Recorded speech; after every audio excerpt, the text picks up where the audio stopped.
Tinggalkan itu untuk generasi mendatang. Lepaskan keinginanmu dan naiklah. Mereka yang tidak mematuhi akan menghadapi bencana. Aku teringat isi stele yang pernah kulihat di jalur kenaikan. Bagian atas yang telah robek dan tidak dapat dilihat. Sangat jelas, melihat tepi-tepi di stele ini pasti adalah bagian atas stele itu. Aku belum menghubungkannya sebelumnya karena tampaknya tidak ada kaitannya dengan Yuan Li. Memikirkannya. Dulu, aku melihat tablet batu yang terukir, petir surgawi emas, di dekat kastil hitam. Aku tidak pernah membayangkan. Orang ini terkait dengan sekte petir surgawi emas. Tentu saja, detailnya akan menunggu. Aku harus menaklukkan dia terlebih dahulu dan melihat. Saat Yuan Li memuntahkan darah, aku langsung menerjang ke depannya. Kugugugung. Pedang tanpa bentukku, yang diayunkan dengan kecepatan luar biasa, bertabrakan dengan pertahanannya. Selama kastil tidak sepenuhnya berubah menjadi debu, tampaknya ia masih bisa mengeluarkan kekuatan jiwa Naschen di dalamnya. Tapi situasinya berbeda dari kehidupanku yang lalu. Tut! Aku menendang Yuan Li dengan tepat. Dia tanpa ingin mendirikan perisai, tetapi pedang tanpa bentukku menembus langsung, menendangnya di perut. Puhak! Dia memuntahkan darah segunung. Dan kemudian, setelah ditendang oleh pedang tanpa bentukku, dia terlempar, melayang keluar dari kastil hitam yang tertusuk. Kuaang! Setelah keluar dari wilayah kastil, kultivasinya jatuh ke tingkat hanya pembentukan inti sempurna besar. Kau, bajingan. Menggertakkan gigi, Yuan Li mengeluarkan 7 gulungan dari artefak penyimpanannya. Dia membuka gulungan-gulungan tersebut, sambil memanggil 2 raja hantu awan darah. 7 jiwa iblis juga muncul. Tapi, atas nama Pangeran Seoran. Suara Seoran menggema di seluruh gurun. Anak-anak laut, berlutut di hadapan garis keturunan Raja Naga Laut. Zing!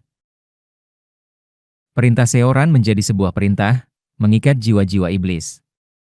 Jiwa naga iblis segera bersujud. Jiwa-jiwa iblis lainnya, yang awalnya melawan perintah Seoran, juga dengan enggan berlutut. Aku tidak bisa menahan jiwa-jiwa iblis di atas pembentukan inti untuk waktu yang lama. Seoran berteriak dengan mendesak, dan aku mengangguk. Kia-ah. Gua-ah.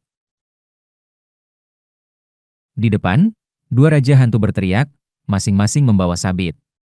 Tapi, dari belakang, suara menggelegar lainnya terdengar. Di bawah nama kapal penyeberangan Nether. Kemudian, semua hantu harus tunduk di hadapan kapal yang menyeberangi sungai alam Nether. Kugugugugu. Dari kapal penyeberangan Nether di belakangku, muncul kekuatan hisap yang kuat yang menargetkan hantu. Gua-ah. Kia-ah. 2 raja hantu berteriak, berusaha sekuat tenaga melawan tarikan untuk masuk ke dalam kapal penyeberangan Nether dan menancapkan sabit mereka ke gurun untuk bertahan. Dalam sekejap, 3 kekuatan utama Yuan Li dinetralkan. Seoran dan Song Jin adalah pasangan yang sempurna melawan Yuan Li. Aku menyadari ini dalam kehidupan sebelumnya ketika aku melihat Seoran menaklukkan Yuan Li menggunakan pemanggilan angin, transformasi darah sejati. Tetapi dalam kehidupan ini, kecocokan mereka bahkan lebih jelas. Tentu saja, jika Yuan Li bisa dengan benar memanggil raja-raja hantunya dan menyuplai energi jiwa Naschen ke jiwa-jiwa iblis dan raja-raja hantunya, bahkan Seoran dan Song Jin akan kesulitan menetralkan Yuan Li dengan mudah. Tapi setelah dikeluarkan dari kastil hitam, dia menjadi jauh lebih mudah untuk ditangani. Langkah, langkah. Aku menarik pedang tanpa bentukku dan berjalan menuju dirinya. KRGH, kau. Sialan. Kau pikir kau bisa mengalahkanku dengan mudah? Bohong-bohong-bohong. Di sekelilingnya, harta dharma belati tulang, harta dharma tombak, dan staf tengkorak kristal melayang. Di atasnya, bendera kutukan darah 5 elemen muncul. Carararak. Bendera kutukan darah 5 elemen terbang ke arah kepalaku. Tapi aku membiarkan bendera itu mengenai diriku. Puk! Dengan sedikit rasa sakit, Bendera kutukan darah 5 elemen diserap ke dalam bendera kutukan darah 5 elemen yang terletak di dantian atasku. Apa? Yuan Li bergetar dalam ketidakberdayaan. Langkah, langkah. Aku berjalan perlahan menuju Yuan Li. Reaksi itu, kau juga memiliki bendera kutukan darah 5 elemen, baiklah, maka 17 harta Dharma Belati tulang berputar. Aku mengayunkan pedang tanpa bentukku. Tautan yang menghubungkan harta Dharma dengan Yuan Li terputus. Harta Dharma itu jatuh ke tanah. Ek. Seorang raja hantu muncul dari tombak berwarna darah, menangkapnya. Segera setelah muncul, raja hantu itu melawan tarikan kapal penyeberangan Nether, dengan putus asa menancapkan tombak ke tanah. Akhirnya, yang tersisa dari Yuan Li hanyalah staf tengkorak kristal. KRRRGH. Yuan Li mulai melafalkan mantra dengan suara bergumam. Juaj. Dari staf itu, pohon darah tumbuh di gurun, dan lautan darah menutupi sekelilingnya. Awan darah meledak dari lautan darah, menyelimuti dirinya. Seketika, area itu berubah menjadi wilayahnya. Hantu-hantu merah darah meluncur ke arahku. Dari awan darah, banyak tengkorak jatuh seperti hujan di atasku. Darah dari lautan meluap, berubah menjadi anak panah darah yang menembaki aku. Seluruh area diwarnai dengan darah. Dan kemudian, aku mengayunkan pedangku. Kuaang. Dengan satu tebasan. Tebasan itu menyapu semua mantra yang beraneka ragam. Bahkan setelah itu, tebasan itu tidak kehilangan momentum, mengubah arahnya dan memanjang ke segala arah seperti sulur berduri. Yuan Li melawan dengan banyak mantra, tetapi tebasan itu menembus bagian yang lebih kuat dan memotong melalui yang lebih lemah, membatalkan semuanya. Akhirnya, cuak. Tubuh Yuan Li tersapu oleh badai lintasan tanpa warna dan berubah menjadi kekacauan berdarah. Tentu saja. Cururuk. Saat dia menyerap kabut darah, dagingnya mulai bergerak dan beregenerasi. Tetapi regenerasi itu memakan waktu terlalu lama. Butuh 2 napas penuh. Dalam 2 napas, aku bisa mengayunkan pedang tanpa bentukku ratusan kali. Kuaang. Kuang. Semua hal yang tidak berguna di depanku tersapu, dan aku dengan cepat mendekati Yuan Li, yang sedang beregenerasi, dan menendangnya. Jeong. Saat dia beregenerasi, dia kembali terlempar jauh ke dalam gurun. Cururururuk. Seperti kecoa yang membanggakan vitalitasnya, dia beregenerasi bahkan saat terlempar. Tetapi dalam waktu singkat, aku sudah berada di atasnya. Aku membungkukkan kaki, lalu mengulurkan kaki, menghentakkan Yuan Li dengan kedua kakiku. Puuk. Tubuh Yuan Li, yang dipukul oleh kakiku, terbelah 2 dan jatuh ke bawah. Calak-caralak. Dari tubuhnya yang terputus, ikan yang terbuat dari darah muncul dan melayang ke arahku. Boong. Pedang tanpa bentukku berputar di sekelilingku. Dalam keadaan serangan dan pertahanan yang bersatu, aku menghancurkan semua ikan yang mendekat dan kembali meluncur ke arahnya. Caulpuk. Bagian atas tubuhnya, yang terbelah 2, meledak menjadi kekacauan berdarah. Dia kembali meregenerasi tubuh atasnya dari setengah bawahnya. Wung. Aku merasakan udara meledak di belakangku. Setelah mengubah tubuh atas Yuan Li menjadi kabut darah, aku mendekati setengah bawahnya yang sedang beregenerasi dan mengangkat tanganku. Kuaang. Aku menghantamkan tanganku ke bawah. Kugugugugu. Saat tubuh Yuan Li berusaha untuk beregenerasi, sebuah jurang terbentuk di bawahnya, dan dia terbelah 2. Teruslah beregenerasi, kau kecoa. Curuk-curururuk. Tubuh yang terbelah mulai menyatu kembali. Huaruruk. Darahnya berubah menjadi api darah dan menyelimuti aku. Tetapi dengan pedang tanpa bentukku mengalir melalui seluruh tubuhku, aku menerobos api darah dan meraih. Kuak! Tanganku menggenggam kepala Yuan Li. Aku akan membunuhmu sampai kau mati. Dengan itu, aku menggenggam kepalanya dan menghantamkannya ke lantai gurun. Too Guaang. Bagian atas tubuhnya kembali menghilang bersama dengan bekas luka pedang. Sekarang, regenerasi Yuan Li telah terlihat melambat. Shik Shiririk. Aku mengamati Yuan Li, yang berjuang dan meregenerasi tubuh atasnya, dan mengangkat kakiku. Tunggu sebentar. Kuaang. Dalam kehidupan sebelumnya, aku membunuhnya terlalu mudah, menjaga jarak dari Mat Lord dan Seo Huel. Beruntung aku membunuhnya dengan cepat. Mat Lord sedikit tertinggal di antara banyak kultivator makhluk surgawi. Jika aku memperpanjangnya seperti ini waktu itu, Seo Huel mungkin akan datang secara langsung. Tunggu. Peong. Setelah meledakkan wajahnya sekali lagi. Setiap kali dia mencoba untuk beregenerasi dengan benar, aku terus menyerangnya tanpa henti. Mantra yang terputus-putus yang terbang ke arahku begitu lemah sehingga aku bisa menangkisnya dengan tubuh yang dipenuhi pedang tanpa bentukku, dan bahkan itu semakin melemah. Dan kemudian, Kuaang. Ketika aku meledakkan wajahnya sekali lagi. Melihat bahwa ia memerlukan waktu begitu lama untuk bahkan beregenerasi sedikit, aku menginjak perutnya dan akhirnya berhenti menyerang. Rasanya sedikit menyegarkan. KRGGHH Kerga Arg. Aku merasa sedikit menyesal tentang ini. Tapi kau lihat, aku memiliki banyak yang terpendam. Choug, Choug.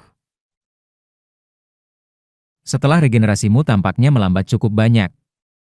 Jika aku menghancurkan inti emasmu sekarang, kau akan mati, bukan? KRRGH.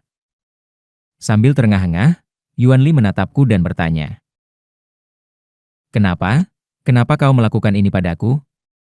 Apakah kau, seorang kultivator jiwa Naschen? Anggap saja begitu. Sebenarnya, aku bisa menghancurkan inti emasmu dan memutuskan jiwamu sekarang juga, tetapi aku ingin memukulmu sedikit. Ah, terima kasih, karena telah mengampuniku. Aku menatapnya dengan sedikit senyum. Aku tidak pernah berkata bahwa aku akan mengampunimu, meskipun. Tolong ampunilah aku. Aku tidak akan membuatmu menyesal. Bagaimana caranya? Di kastilku ada banyak kekayaan. Jika aku membunuhmu, semua itu akan menjadi milikku juga, bukan? Aku juga bisa mengajarkanmu seni iblis yang telah aku kuasai. Aku tidak tertarik pada seni iblis. Apa yang kau inginkan? Aku tahu banyak. Jika kau memiliki pertanyaan, silakan tanyakan saja.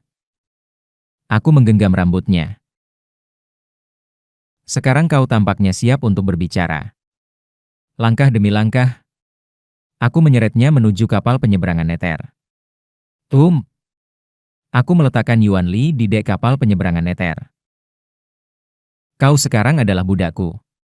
Kau tidak bisa melawan perintahku, dan jika aku memilih untuk membunuhmu, kau harus menyerah tanpa perlawanan. Mengerti? Ya, ya. Jika kau mengampuni hidupku sekarang. Serukan di atas kapal penyeberangan Nether.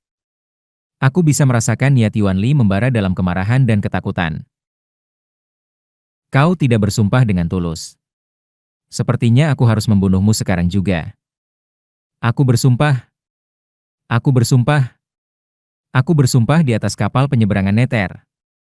Aku akan mengikuti perintahmu. Akhirnya, Yuan Li bersumpah dengan sumpah hantu di atas kapal penyeberangan Nether. Sekarang, jika dia melanggar sumpahnya, jiwanya akan langsung tersedot ke dalam kapal penyeberangan Nether. Aku memerintahkannya. Tunggu di sini untuk sekarang. Saatnya memeriksa isi stele. TATT. Aku melompat turun dan membaca bagian atas stele yang telah menggodaku. Apa sebenarnya yang tertulis? Bagian atas stele sedikit lebih panjang dan berisi jauh lebih banyak konten daripada bagian bawah. Isi stele adalah sebagai berikut. Peringatan untuk generasi mendatang. Semua harta abadi di dunia ini pada akhirnya terhubung dengan abadi sejati dan kekuatan tarik. Bagi mereka yang belum siap dan terhubung dengan abadi sejati, bencana pasti akan datang. Salah satu dari sedikit keuntungan dari dunia yang grotes dan aneh ini adalah bahwa karena sifatnya yang menakutkan, sebagian besar abadi sejati sulit membaca dan menemukan takdir surgawi. Oleh karena itu, keturunan. Jika kau kebetulan memperoleh harta abadi, atau sesuatu dari alam abadi, tinggalkan di dunia ini. Jangan meremehkan keinginan dan kekuatan mereka yang telah mencapai batas besar. Mereka yang memiliki harta abadi dan naik pasti akan diperhatikan oleh abadi sejati, tidak peduli kemana mereka naik. Terutama keturunanku. Tumbuh di sekte petir surgawi emas, jika kau kebetulan memiliki bendera petir surgawi, dengarkan peringatanku, dan isi berakhir di sana. Aku menghubungkan isi ini dengan stele di jalur kenaikan. Tinggalkan itu untuk generasi mendatang, lepaskan keinginanmu, dan naiklah. Mereka yang tidak mematuhi akan menghadapi bencana. Ini bukan hanya dorongan untuk melepaskan keinginan. Ini adalah peringatan yang jauh lebih spesifik daripada yang aku duga. Aku memikirkan 3 makhluk surgawi, masing-masing menimbun harta sekte mereka, dan Raja Naga Laut yang meninggalkan harta yang cukup besar di Istana Naga Laut. Raja Naga Laut tahu peringatan ini. Dan, peringatan itu ditujukan untuk sekte petir surgawi emas. Tapi generasi saat ini dari sekte. Apakah mereka tidak mengambil bendera petir surgawi apa adanya? Kapal penyeberangan neter dari lembah hantu hitam adalah palsu dari harta abadi. Armor langit biru dari suci harimau azur adalah harta dharma, luar biasa, yang melampaui yang biasa. Tetapi bendera petir surgawi adalah harta abadi yang dirumorkan milik Yang Sujin. John Myung-hun, orang ini. Aku tidak bisa tidak khawatir untuknya. Aku paling khawatir tentang wakil Oh dan pemimpin tim Kim, yang ditangkap oleh Seo Hwol dan Mat Lord. Tetapi secara tak terduga, yang paling mengkhawatirkan mungkin adalah John Myung-hun, yang saat ini bisa terjerat dengan keberadaan batas besar. Krekle, krekle. Aku melihat stele yang melayang di depanku, berkilauan dengan petir. Yuan Li dengan tenang berdiri di sampingku.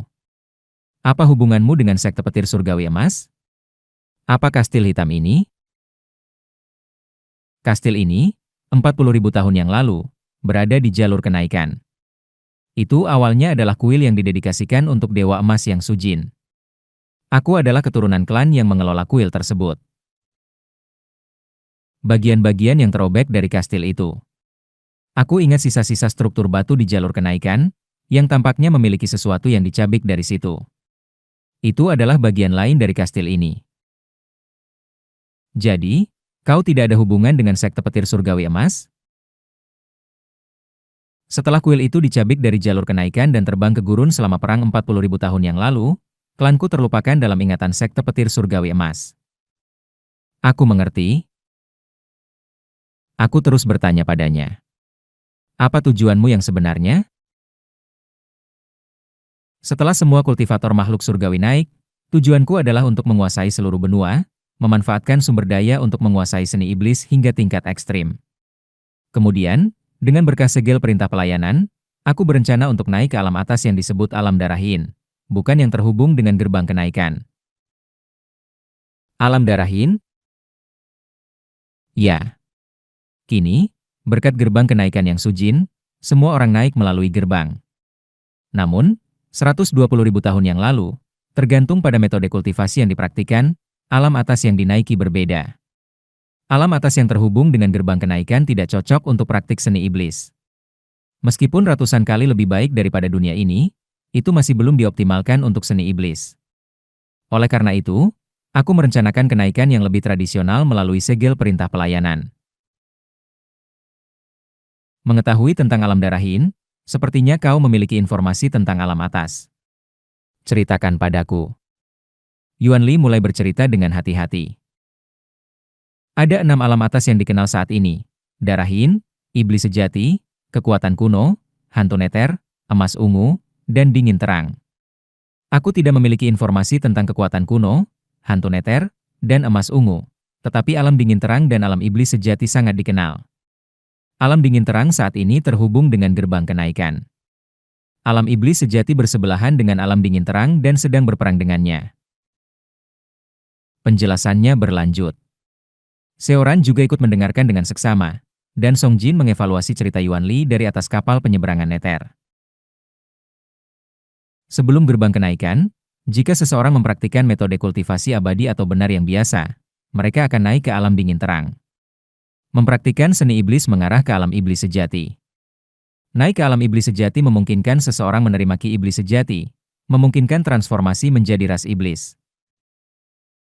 Apa tentang alam darahin? Alam darahin awalnya adalah bagian dari alam iblis sejati tetapi terpisah karena energi jahat, yin, dan keruh yang sangat kuat. Naik ke sana daripada ke alam iblis sejati memungkinkan penyerapan kekuatan alam tersebut, berpotensi menjadi makhluk yang jauh lebih tinggi daripada para iblis di alam iblis sejati. Intinya, rencana Yuan Li adalah melakukan pembunuhan di seluruh benua, mengumpulkan energi iblis yang ekstrim, dan naik ke alam yang lebih luar biasa yang sesuai untuknya. Kemudian, apa yang ingin dicapai Xiao Hueol melalui orang seperti ini? Apakah dia juga ingin pergi ke alam darahin? Tidak, dia memiliki terlalu banyak skema yang dirancang di dunia ini. Tujuan Xiao Hueol bukanlah alam atas, tetapi khususnya dunia ini. Aku tidak bisa menduga tujuan Xiao Hueol hanya dengan mendengarkan penjelasan Yuan Li. Apakah kau mendengar sesuatu dari Xiao Hueol? Dari Raja Naga Laut? Tidak, tetapi, bukan dari dia secara langsung, tetapi aku mencuri salah satu metode kultivasinya dan setetes darahnya. Jika kau mau, aku bisa memberikannya padamu. Tidak perlu. Orang ini bahkan tidak menyadari bahwa dia digunakan oleh Raja Naga Laut. Jadi, tujuan orang ini dan tujuan Raja Naga Laut bertepatan. Apakah pembunuhan yang dia rencanakan untuk alam darahin entah bagaimana sesuai dengan apa yang diinginkan Raja Naga Laut? Baiklah. Aku ingat ada satu hal lagi yang harus didapat dari bajingan ini. Jika kau menginginkan berkas segel perintah pelayanan untuk kenaikanmu, pasti kau ingin segel itu, bukan? Ya, itu benar. Kalau begitu, pasti kau juga memiliki metode untuk meruntuhkan semua lantai istana perintah pelayanan? Ya, aku telah menganalisis energi yang mengalir melalui lapisan-lapisan istana perintah pelayanan dan mempersiapkan formasi untuk meruntuhkan semua lantainya. Jika kau mau, aku akan memberikannya padamu. Yuan Li mengeluarkan harta Dharma bendera merah dari artefak penyimpanannya, menyerahkannya padaku, dan menjelaskan cara menggunakannya. Mirip dengan formasi yang diciptakan Cheo Munryong dan aku, ini adalah formasi khusus untuk istana perintah pelayanan. Baiklah, dan aku bertanya pada Yuan Li beberapa pertanyaan lagi. Kemudian, aku belajar lokasi brankas harta miliknya dan bahkan tempat dia menyembunyikan jiwa darahnya. Setelah mengikutinya di dalam kastil hitam, aku menemukan apa yang dia sembunyikan, seperti yang aku duga. Ini, aku menatap sebuah guci besar berwarna merah darah. Guci itu disegel dengan kain putih bersih, dan meskipun warnanya merah, tidak mengeluarkan bau busuk darah seperti barang-barang Yuan Li lainnya. Sebaliknya, aroma harum mengalir dari dalamnya. Apa yang ada di dalam ini? Di dalamnya adalah tubuh darahku. Apa sebenarnya tubuh darah ini terbuat dari? Di antara tubuh darah dasar itu sendiri dibudidayakan dari darahku dalam cairan spiritual. Kemudian, jika aku ingin menambahkan fungsi khusus, aku melarutkan bahan-bahan yang dikumpulkan ke dalam guci, perlahan-lahan menyintesisnya dengan tubuh darah. Bahan yang dikumpulkan? Ya, larutan yang terbuat dari mayat musuh yang mengesankan yang dilarutkan dalam darah. Berapa banyak bahan yang telah kau larutkan dalam tubuh darah ini? Pengakuan selanjutnya dari Yuan Li membuatku terkejut. Saat ini, tubuh darah murni mengumpulkan kekuatan spiritual dan mempraktikkan seni iblis dengan energi iblis yang tidak terkontaminasi, jadi belum ada yang disintesis. Awalnya, aku berencana untuk menemukan jiwa darahku, mendapatkan kembali kultivasiku, dan perlahan-lahan menyintesisnya selama 200 tahun ke depan. Aku mengerti. Serahkan semua yang kau ketahui tentang tubuh darah. Yuan Li menuliskan segala sesuatu tentang menciptakan, memanipulasi, dan menyintesis tubuh darah, dan menyerahkannya padaku. Dengan demikian, aku berhasil mengumpulkan semua yang aku butuhkan dari Yuan Li. Sepertinya aku sudah mendengar semua yang berharga sekarang. Ya, aku telah memberitahumu segalanya dengan jujur, tanpa pengecualian. Tentu saja, kegunaanku tidak berakhir di sini. Ada juga mereka yang telah aku jadikan budak dengan menanamkan bendera kutukan darah 5 elemen sebelumnya. Tepat saat itu, Song Jin, yang telah mendengarkan cerita Yuan Li, berbicara. Aku akan menyelami pikirannya sedikit. Apa? Dia tampaknya telah berkata jujur, tetapi mengapa mengambil kata-kata seorang kultivator iblis begitu saja? Tentu saja, rahasia yang dia sembunyikan jauh lebih besar daripada yang dia keluarkan sejauh ini. Jika aku hanya menjelajahi sedikit ke dalam dantian atasnya, aku bisa membuatnya mengungkapkan semuanya, bahkan rahasia yang tidak dia sadari. Itu terdengar masuk akal. Aku mengangguk. Silakan. Tunggu sebentar. Diamlah, Yuan Li. Jika kau melawan, aku akan membunuhmu. Apakah kau berencana untuk melanggar sumpahmu kepada kapal penyeberangan Nether? You just wait, Master. Tetapi tangan Song Jin sudah mencapai kepala Yuan Li lebih cepat. Tak lama setelah itu. Aag.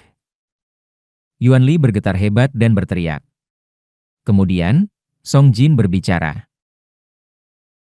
Dia telah menceritakan sebagian besar, tetapi dia telah menyegel beberapa informasi di pikirannya. Mengoyak segel-segel itu secara kasar mengungkapkan hal-hal berikut. Informasi yang diungkapkan Song Jin mencakup metode untuk mempersembahkan pengorbanan kepada entitas peringkat tinggi di alam darah Yin dan ritual yang efisien untuk pengorbanan darah. Tentu saja, itu juga mencakup sejarah pribadi Yuan Li dan lebih banyak lagi. Tidak ada informasi yang terlalu berguna. Bagaimanapun, fakta bahwa dia berani menyembunyikan hal-hal darimu adalah hal yang signifikan. Terutama metode membuat pengorbanan kepada entitas di alam darah Yin dapat menjadi ancaman, karena itu mungkin memungkinkan seseorang untuk bebas dari sumpah kapal penyeberangan Nether. Begitu? Itu tidak terlalu menjadi perhatian bagiku. Dan, setelah mengacak-acak pikiran Yuan Li selama beberapa waktu, Song Jin berkata, mengenai informasi tentang Raja Naga Laut, sepertinya dia berbohong tentang tidak menyadari. Apakah ada informasi? Mata Song Jin menyala dengan api hantu. Tidak ada. Song Jin mengklik lidahnya. Residu Seo Hueol yang muncul ketika aku menyerang dengan kekuatan penuhku di masa jayaku. Sepertinya sebuah segel ditempatkan di pikiran orang ini untuk secara otomatis menghapus informasi tentang Seo Hueol saat diaktifkan. Segel itu ditanam di dantian atasnya. Dia bahkan tidak menyadari informasi di pikirannya sedang dihapus. Itu berarti tidak ada cara untuk mendapatkan informasi tentang Seo Hueol. Jadi begitu? Itu saja. Shiik. Song Jin melepaskan Yuan Li, yang terjatuh, memegangi kepalanya. Aku menatapnya. Baiklah, sekarang setelah kita memperoleh semua informasi yang berguna, mati. Tunggu. Aku masih memiliki kegunaan. Bahkan setelah mengekstrak semua informasi yang kau sembunyikan? Tidak. Pengaruhku, yang diperoleh melalui operasi rahasia di seluruh dunia, bukan hanya ini. Begitukah? 3 klan di barat, 4 suku di utara, 5 tuan di timur semuanya di bawah kendaliku. Menarik. Aku mengangkat pedang tanpa bentukku. Selamat tinggal. Mengapa? Tidak. Tolong jangan. Aku tidak ingin mati. Master. Bajingan. Ikat. Pedang tanpa bentukku berkilau saat memisahkan jiwa Yuan Li dengan bersih. Dengan demikian, Yuan Li, yang telah mengeluarkan segalanya, punah. Jangan khawatir. Di lain waktu, Aku tidak akan menyiksamu dengan harapan palsu dan akan memberimu kematian yang cepat. Aku menatap dingin tubuh Yuan Li yang tak bernyawa, berbisik pada diriku sendiri. Song Jin tertawa. Tidak peduli pengkhianatan, aku lihat. Kau tidak pernah berniat untuk mengampuninya sejak awal. Itu bukan pengkhianatan. Kita tidak pernah berada di pihak yang sama sejak awal. Aku hanya memotong musuh. Aku melihat guci yang dikatakan berisi tubuh darah Yuan Li. Wos!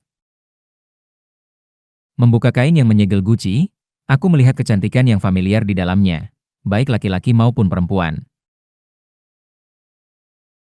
Menggunakan metode iblis yang aku peroleh dari Yuan Li, aku memisahkan kesadaranku dan menanamkannya ke dalam tubuh darah. Kilatan. Tubuh darah menerima kesadaranku, membuka matanya. Ia bangkit berdiri. Tubuh darah adalah sosok telanjang berwarna putih pucat, dengan rambut hitam legam yang mengalir, menutupi bagian vitalnya. Yuan Li sedang membudidayakan seni iblis aslinya di dalamnya. Tampaknya, tidak tumbuh sebanyak yang seharusnya dalam 200 tahun, kultivasi tubuh darah ini hanya berada di tahap akhir pembentukan inti. Itu akan sangat berguna saat menyelidiki gerbang kenaikan. Setelah semua, memiliki boneka yang bisa maju dan menghadapi kematian lebih dahulu sangat berguna. Lebih dari itu, tum, tum. Aku memanipulasi tubuh darah, mendandani dengan jubah darah Yuan Li dan melengkapinya dengan harta dharma miliknya. Harta dharma Yuan Li masih berfungsi, menjadikannya boneka yang benar-benar berguna.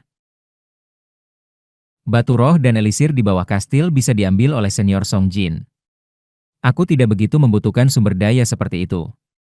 Oh, benar? Song Jin, senang, mengumpulkan brankas harta Yuan Li, memuat kapal penyeberangan Nether dengan batu roh untuk pengisian ulang. Saat mengacak-acak kastil Yuan Li, aku menemukan sesuatu yang familiar di antara barang-barang yang berserakan di brankas harta Yuan Li. Sebuah Norigae giok. Itu milik Cicit Wolyang. Dia bilang dia telah dimakan sejak lama. Aku memutuskan untuk membawa Norigae itu kepada Wolyang. Tak lama setelah itu, Song Jin dan Seoran mulai menggerakkan kapal penyeberangan Nether lagi atas permintaanku. Gugu-gugu-gugu. Kapal penyeberangan Nether menjelajahi dataran utara yang luas. Kami memberi jiwa darah Yuan Li, yang tersembunyi di seluruh dataran utara, satu persatu kepada kapal penyeberangan Nether, memberantas kemungkinan kebangkitan Yuan Li. Selama proses ini, aku melihat wajah yang familiar di antara orang-orang awam dan kultivator yang menyaksikan kapal penyeberangan Nether. Itu adalah Wolyang. Aku turun dari kapal penyeberangan Nether dan mendekatinya. Siapa? Siapa kau? Wolyang memandangku dengan ekspresi waspada. Aku mendekatinya dan menyerahkan Norigae itu. Ini? Aku dengan singkat menceritakan kepada Wolyang tentang kisah cicitnya. Yuan Li, yang tinggal di gurun menginjak surga. Banyak orang yang telah dia lahap. Dan di antaranya, peninggalan cicit Wolyang. Terima kasih. Wolyang memancarkan campuran rasa sakit yang tak terlukiskan dan sedikit kelegaan. Sungguh, terima kasih. Aku mendengarkan kata-kata terima kasih Wolyang untuk sementara waktu dan bergabung dalam sejenak hening untuk mereka yang dikorbankan oleh Yuan Li. Kapal penyeberangan Nether terus bergerak, mengunjungi daerah sekitar gurun menginjak surga, utara, timur, laut selatan, dan di sekitar negara-negara barat. Kemudian, dari haluan kapal penyeberangan Nether, aku melihat sebuah kota yang familiar. Gugu-gugu-gugu. Kapal penyeberangan Nether melayang di atas kota Cheonsaek, menargetkan jiwa darah terakhir Yuan Li yang tersembunyi di pusatnya. Kiing. Jiwa darah Yuan Li, yang tersembunyi di jantung kota Cheonsaek, mengeluarkan teriakan mengerikan saat ia dilahap oleh kapal penyeberangan Nether. Heu, semuanya sudah berakhir sekarang. Peluang kebangkitannya kurang dari 1 sen begitu jiwanya terputus, tetapi untuk pergi sejauh ini, Kau cukup kejam. Ini bukan tentang menjaga agar Yuan Li tidak bangkit. Aku tersenyum pahit. Aku hanya ingin sepenuhnya menghapus keberadaannya dari dunia ini. Aku menatap ke bawah di kota Cheonsaek dan banyak orang yang tinggal di sana. Aku berharap jejak Yuan Li tidak tertinggal dalam kehidupan sehari-hari mereka. Squeeze. Aku memegang bukan Norigai yang diberikan kepada Wolyang, tetapi Norigai Giok yang telah menjadi harta dharmaku. Senior, aku memiliki seseorang untuk ditemui sebentar. Bisakah kau menunggu sebentar? Baiklah. Memegang Norigai Giok, aku mendarat di depan sebuah toko artefak sihir yang terletak di tengah kota Cheonsaek. Tum, tum. Jantungku berdegup kencang. Apa yang harus kukatakan pertama kali? Aku. Cereak. Aku membuka pintu toko artefak sihir dan melangkah masuk.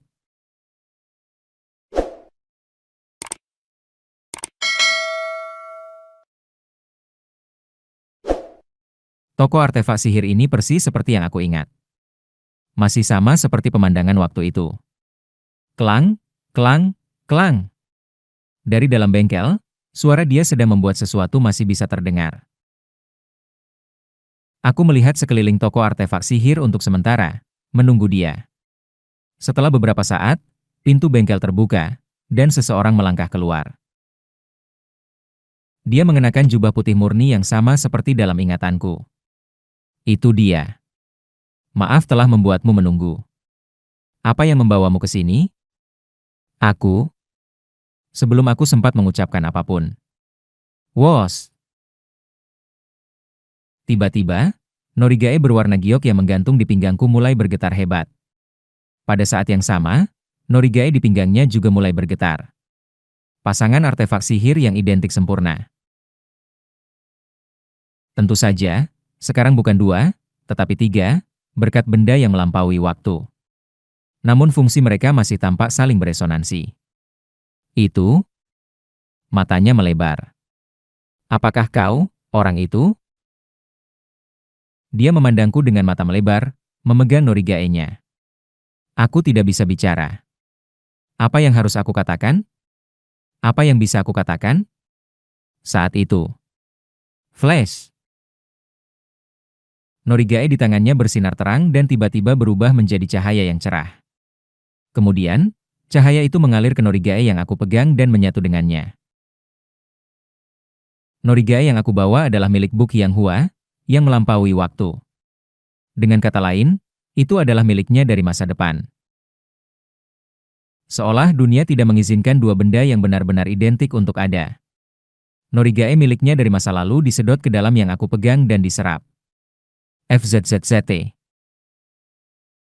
Tak lama kemudian, Norigai di tanganku, setelah menyerap milik Buk Yang Hua, bersinar lebih terang.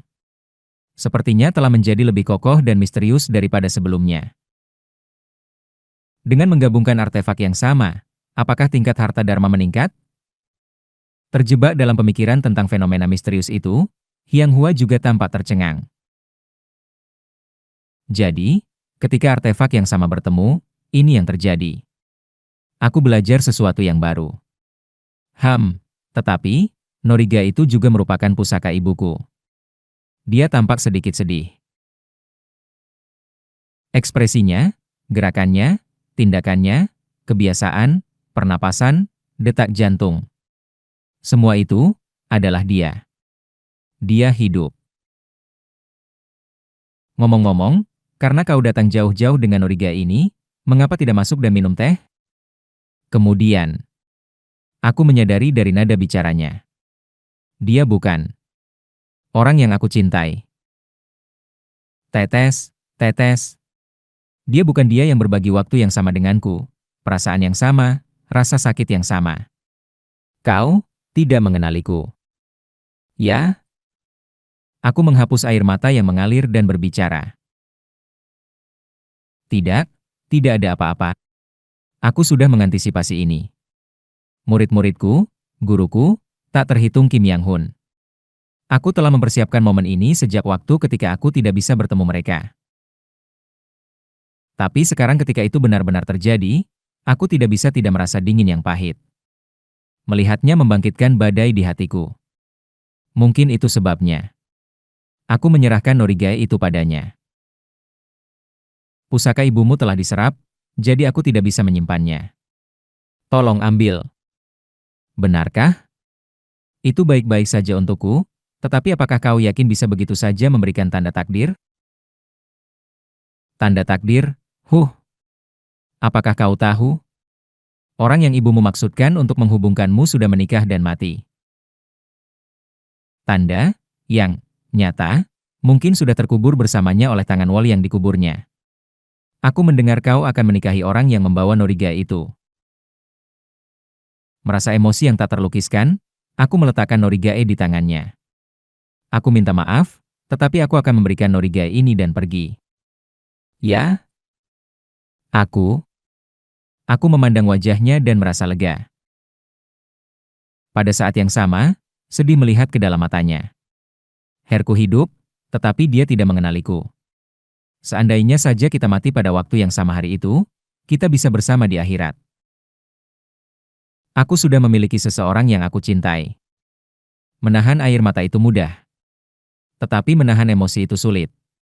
Jika orang lain membaca niatku, mereka mungkin akan menangis bersamaku. Terima kasih telah menjaga tanda takdir sementara menunggu takdir. Tetapi aku tidak lagi membutuhkan tanda itu. Tolong ambil dan hiduplah dengan bebas. Kau tidak perlu hidup menunggu lagi. Tunggu sebentar. Dengan susah payah menahan emosiku yang menggelegak, aku membalikan badan dan meninggalkan toko artefak sihir. Pertemuan singkat tetapi intens. Namun aku memaksa diri untuk menjauh dan membalikan badan. Jika aku tidak membalikan badan sekarang, aku mungkin akan jatuh di sana dan berpegang padanya, menangis dengan gila. Aku tidak akan pernah meninggalkan tempat ini lagi. Swos! Aku meninggalkan toko artefak sihir dan naik ke kapal penyeberangan Nether. Cepat, pergi kemana saja. Baiklah. Wiring. Kabut hantu menyelimuti kapal penyeberangan Nether, dan kami segera bergerak ke tempat lain. Siapa pria itu? Buk Hyang-hua mengingat pria yang tiba-tiba datang memberinya tanda dan pergi. Dia bingung. Selama bertahun-tahun, sinyal dari artefak sihir yang terhubung tidak terdeteksi, lalu tiba-tiba sinyal mulai muncul dari dua tempat. Dia mengira artefak sihir itu rusak, tetapi ketika dia memeriksa, artefak itu baik-baik saja, meninggalkannya bingung. Dan beberapa hari yang lalu, salah satu dari dua sinyal menghilang. Tanpa sepengetahuannya, itu adalah ketika Wolyang menempatkan Norigae di sebuah kuil untuk menghormati roh cicitnya. Melihat sinyal kembali menjadi satu, dia merasakan getaran halus dan ketegangan. Sepertinya dia mungkin datang mencarinya kapan saja. Tentu saja, pasangan yang ibunya buat untuknya mungkin sudah mati lama, dan orang ketiga mungkin telah menemukan artefak sihir itu. Tetapi dia tidak bisa tidur selama beberapa hari. Dan hari ini, dia, yang telah dia impikan datang. Dengan mengejutkan, dia menceritakan kisah tanda yang terkait dengan Norigae-nya. Dia terkejut. Apakah itu berarti dia adalah pasangan yang ibunya sebutkan? Menyadari ini, dia merasakan getaran dan perasaan aneh. Tetapi bertentangan dengan berbagai harapannya. Dia hanya menyerahkan Norigae-nya dan melarikan diri. Mengatakan bahwa dia sudah memiliki seseorang yang dia sukai. Sebenarnya, dia sudah sedikit mengantisipasi hasil ini. Ibunya berharap dia menjalin ikatan atau menikah dengan orang yang membawa Norigae. Tetapi pada kenyataannya, tidak ada jaminan bahwa pihak lain akan menghormati janji itu. Bahkan jika dia tidak memenuhi janji itu. Fakta bahwa dia menyeberangi gurun untuk menyerahkan Norigae dan memberitahunya tentang hal ini berarti karakternya cukup terhormat. Dia tampak seperti orang yang baik. Dia menghela napas, memikirkan para penyuling ki tahap akhir yang telah mengikutinya akhir-akhir ini.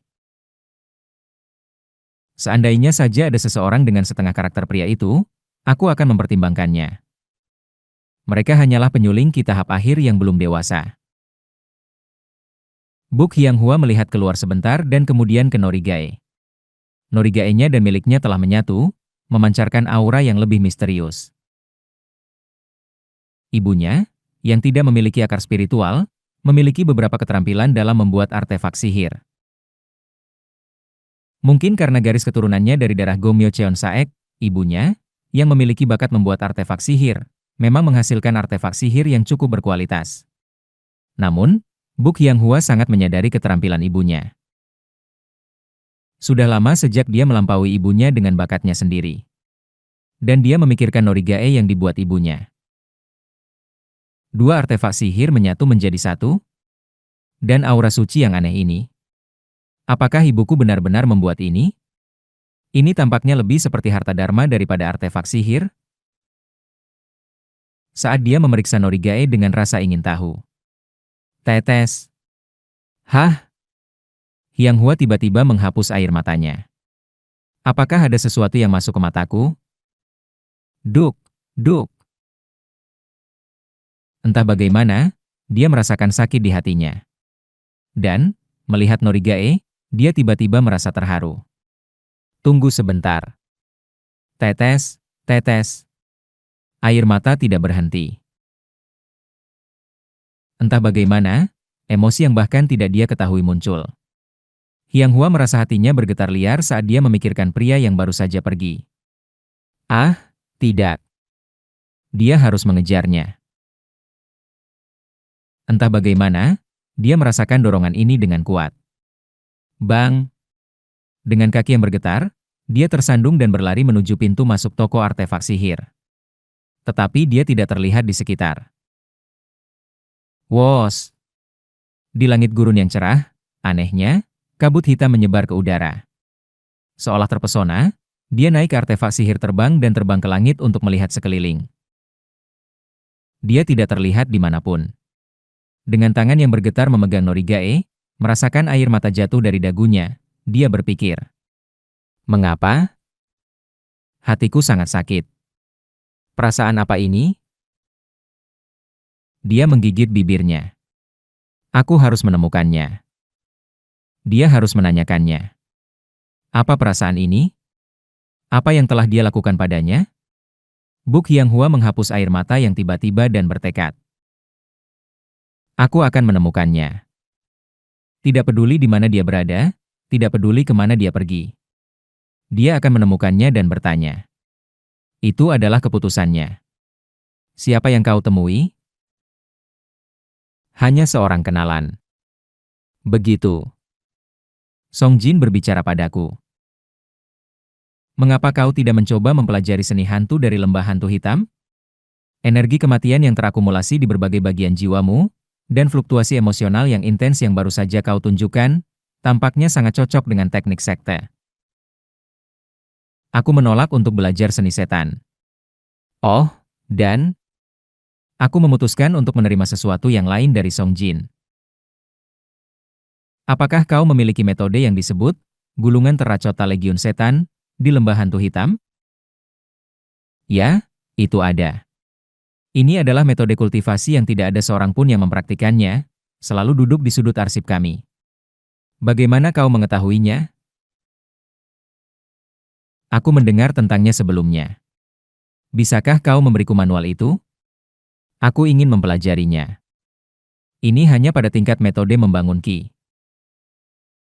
Sebuah metode yang bisa beresonansi dengan harta dharmaku.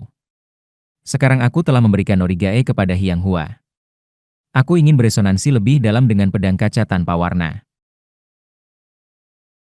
Song Jin dengan senang hati menyerahkan gulungan terracota Legiun Setan, dan setelah aku menghafal intinya, aku berbicara padanya. Terima kasih. Dan aku punya beberapa permintaan lagi. Aku pindah ke tempat lain dengan kapal penyeberangan neter milik Song Jin. Emosiku sedang menggelegar terlalu keras. Aku ingin melakukan sesuatu dengan cepat untuk menenangkannya. Di Tenggara Biokra. Klan Biok tinggal di sini. Aku tiba di atas rumah utama klan Biok dengan kapal penyeberangan neter. Mungkin aku harus menggunakan tubuh darah di sini. Aku mengangkat tubuh darah yang dikendalikan oleh kesadaranku, menyerupai Yuan Li. Wos! Melalui tubuh darah, Aku menciptakan topeng energi setan di wajahnya, membuatnya terlihat persis seperti Yuan Li. Wos! Tubuh darah Yuan Li terbang ke langit dan mendarat di atas properti klan Biok. Tak lama kemudian, merasakan keributan dari kapal penyeberangan Nether dan keberadaan Yuan Li, Biok Cheongi dan para tetua klan Biok bergegas keluar. Tutuan darah Wot, apa yang membawamu ke sini? Biok Cheongi segera membuat penghalang suara di sekitar kami dan bertanya. Aku berbicara melalui mulut tubuh darah. Datangkan semua batu roh dari klanmu ke sini. Ya, ya. Apakah kau tidak mendengarku? Aku perintahkan kau untuk membawa semua batu roh dari klanmu. Tapi, bagaimana? Cukup bicara. Wos! Melalui tubuh darah, aku merasakan bendera kutukan darah 5 elemen yang tertanam di kepala Biok Cheongi dan para tetua klan. Jadi dia telah beroperasi secara diam-diam selama ratusan tahun, menanamkan semuanya di kepala mereka. ZZZT. Aag. Aga-ag. Mungkin karena hanya menarik sekitar 1/20 dari kekuatan bendera kutukan darah 5 elemen. Para penyuling inti klan Biok merasakan rasa sakit yang menyiksa, tetapi mereka entah bagaimana berhasil bertahan. Terlalu banyak bicara. Ini untuk rencana yang lebih besar, jadi berhenti mengeluh dan bawa semua batu roh. GH. Baiklah. Tak lama setelah itu, di bawah perintah Biok Cheongi, para penyuling klan Biok membawa jutaan batu roh dan meletakkannya di depan tubuh darah. Ini semua batu roh di rumah utama kami. Ada sekitar 10% sebanyak batu yang tersebar di wilayah kami, tetapi akan memakan waktu terlalu lama untuk mengumpulkannya. Itu sudah cukup. Ini akan dilakukan. Dan satu hal lagi. Aku berbicara melalui tubuh darah. Kau menyebutkan menemukan peninggalan klan Zhou dan menelitinya, bukan? Ya. Bawa semua peninggalan klan Zhou, terutama yang terkait dengan jalan setan yang mengorbankan jiwa manusia, baik itu penyuling atau orang biasa, serta buku atau teknik beracun, ke sini. Lebih baik tidak menyalinnya secara sembarangan. Ya. Saat aku menggerakkan bendera kutukan darah 5 elemen dengan mengancam, Biok Cheongi menjawab dengan bibir bergetar. Segera, mereka membawa barang-barang yang diminta ke tubuh darah. Wos! Aku membuka perangkat penyimpanan tubuh darah dan menerima semuanya, memuat batu roh ke dalam kapal penyeberangan Nether. Itu sudah cukup. Tetap diam untuk saat ini. Aku akan menghubungimu lagi. Dimengerti. Tolong jaga diri, Tuan Darah Wos.